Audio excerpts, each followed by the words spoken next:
Hi everyone! It's me again, Clara Mato. So for today's video ay meron nga po ako sa inyong isi-share. Pagkatapos ko nga po pala pumunta ng PSA, ay dumiretso po ako sa City Hall para nga po magpanotaryo. Dahil sa City Hall po ay libre lang po yung pagpapanotaryo. Pagkatapos ko nga po palang magpanotaryo, ay may nadaanan po akong isang vendor. At bumili nga po ako ng siomai dahil gutom na nga din po ako. Ang binilihan ko po ng siomai is doon po sa harap ng City Health. At habang nga pong kumakain po ako, may isang matanda na tinutulungan po ng tatlong babae. Pinaupo po ito sa harap ng vendor at binilihan po ng saging. At dahil nga po at taas po yung sugar niya, ang sabi po is yung saging na lang po na nilaga. Kaso ayaw niya po, gusto niya po yung maruya.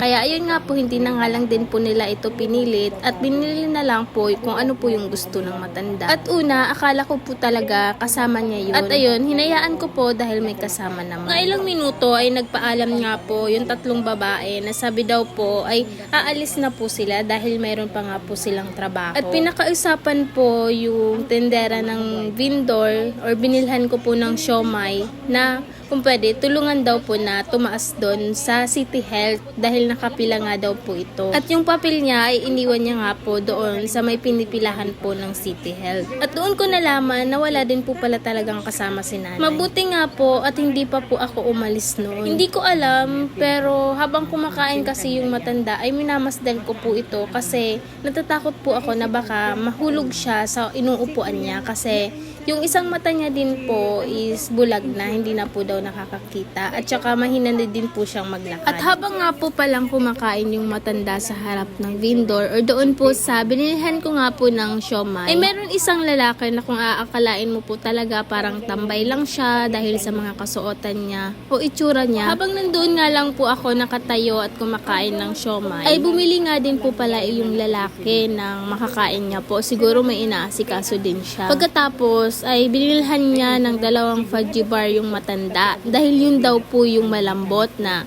pwede o makaya lang po nakainin ng matanda. Kaya ayun, binigyan niya po ng 2 fudgy bar yung matanda. Parang naantig lang yung puso ko dahil hindi dapat tayo mag-judge dahil baka yung i-judge pa natin is yun din talaga yung mas nakakatulong. Ayun, bago nga po nakapasok si nanay sa loob po ng City Health ay pinagdulungan po namin ng 2 yung sinasabi ko pong isang lalaki na bumili nga po ng fudgy bar para kay nanay at binilhan niya nga din po pala ito ng tubig. At pagkatapos ay sabi ko nga po na sige na, umalis na nga po siya at may pupuntahan pa po siguro siya at ako naman po ay tapos na nga din po pala magpanotaryo kaya sabi ko sige na po at ako na ang sasama kay nanay para magpa-check up. Kaya ayun, sinamahan ko nga po si nanay or si lola na magpa-check up. At ayan, habang nasa pila nga po kami ay nag-uusap po talaga kami. Nag-uusap kami dahil kung bakit siya lang po mag-isa, kung bakit hindi siya sinamahan ng mga anak niya or yung mga apo niya. Doon ko napag-alaman na yung nakatira nga po pala sa bahay nila is yung kasama niyang babae na mayroon din pong anak na bagong panganak po ata na inaalagaan. Tapos yung mga ibang apo nga din daw po pala is nag-aaral kaya hindi po siya nasasamahan. At yung anak niya nga din po is nagtatrabaho nga daw po. Pero sinabi niya nga po daw matagal na gusto niya na nga daw po magpa-check up dahil masama na nga daw po yung pakiramdam niya. Kaso ang sabi nga lang daw po sa kanya, maghintay lang daw kung kailan siya sasamahan. Kung kailan daw po siya sasamahan na magpa-check up. Dapat po sana kung ganun, sana inuuna natin yung mga magulang natin. Dahil isa lang yung buhay ng mga magulang natin, lalo na't matanda na ito. Yun lang po yung pinaka masakit sa dibdib ko na habang nag-uusap kami is parang kinukurot yung puso ko habang nagsasabi siya ng hinanakit niya sa mga apo niya, sa mga tawag doon sa mga anak niya. At biruin mo yun, siya lang talaga nagkusa na mapacheck up niya yung sarili niya. Hindi ko naman po sa binabash yung anak ni nanay or apo ni nanay. Ang sa akin lang sana Siguro kung kapag ganyan po na may nararamdaman na yung magulang natin, sana ipacheck na natin. Huwag na natin hayaan na sasabihin nyo sa magulang nyo na maghintay lang kung kailan sasamahan. Parang ano naman nun, parang nakakaano naman. By the way, habang nga po palang nakapila kami dyan is matagal-tagal din po kaming nag-usap, nagkwentuhan po kami about sa mga family namin. At nung nakapasok na nga po kami sa yung mag-check up sa kanya na nurse, ay doon ko po nalaman na ilang beses na nga din po pala na mag-isa lang si nanay na nagpapa-check up at hindi ito sinasamahan. Kaya ayun, sinamahan ko siya hanggang talaga sa matapos yung check up niya at ako na din yung kumuha ng gamot niya sa City Health dahil libre na nga lang daw po ito dahil meron nga din po pala siya ng PhilHealth. At pagkatapos nga po palang magpa-check up ni nanay ay umupo nga po kami sa labas. Yun po yung nakita nyo po na umiiyak siya. Natatakot kasi siya na baka pagsabi-sabihan na naman daw po siya, pagalitan na naman daw po siya dahil umalis na naman siya na mag-isa. Actually, mali din naman po yung ginawa ni nanay na umalis siya na mag-isa. Lalo na kapag may nangyari sa kanya, baka ang sisisihin din syempre yung mga anak niya. Pero katulad nga po ng sinabi ko na sana mas inuunan nyo yung magulang nyo. Lalo na't matanda na ito. Kaso, by the way, wala na din naman po tayong magagawa dahil ayan nga po, tapos na nga din po palang magpa-check up si nanay. At ayun, sinamahan ko nga din po pala siya sa sentro ng Naga dahil galing nga po kami diba ng City Hall. At pagkatapos nga po namin makapunta sa sentro ay kumain nga lang po sa kantin si nanay at pinainom ko na nga din po pala yun ng gamot si nanay na losartan dahil ataas nga din po pala daw yung BP niya. At inilalayan ko na nga din po pala ito hanggang sa gusto niya po na magpalamig-lamig na nga lang daw po sa doon po sa sentro ng Naga, doon po sa may harap po ng plaza, yung South Star Drug.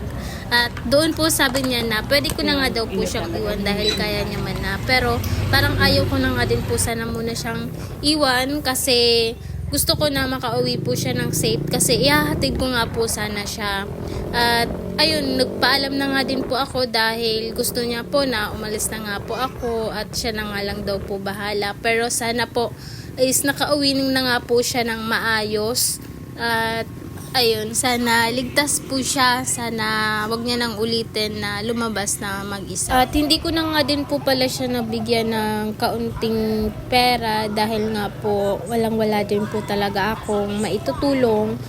Ang maitutulong ko lang po talaga is yung samahan po siya. By the way, ayan nga po, ito po yung video na susunduin na nga din po namin si baby. Iniwan ko nga po muna kay ante dahil may inaasikaso nga po ako ng mga requirements. Bali yung mga sinasabi ko po palang mga requirements, yung pong lamsam ni Papa. At ayan nga po, kung nakita nyo po na meron po akong daladalang yung parang lagayan ng manok.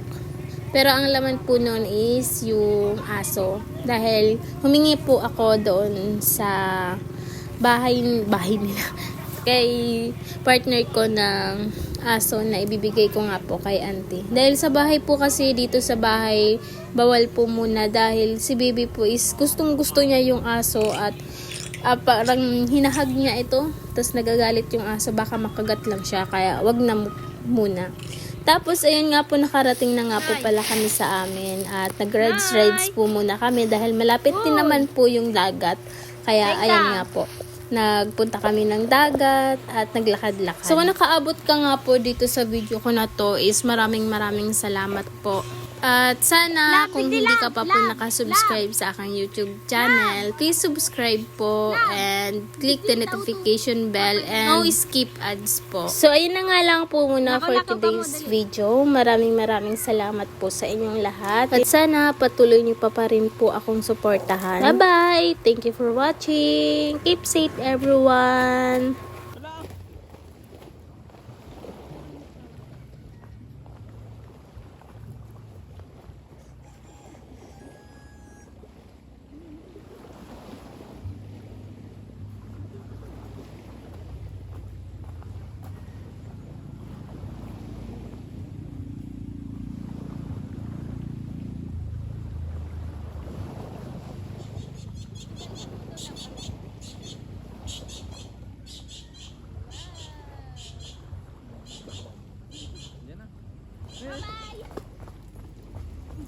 makulog yun lang. Kuya na lang. Hindi lang. Nervyoso.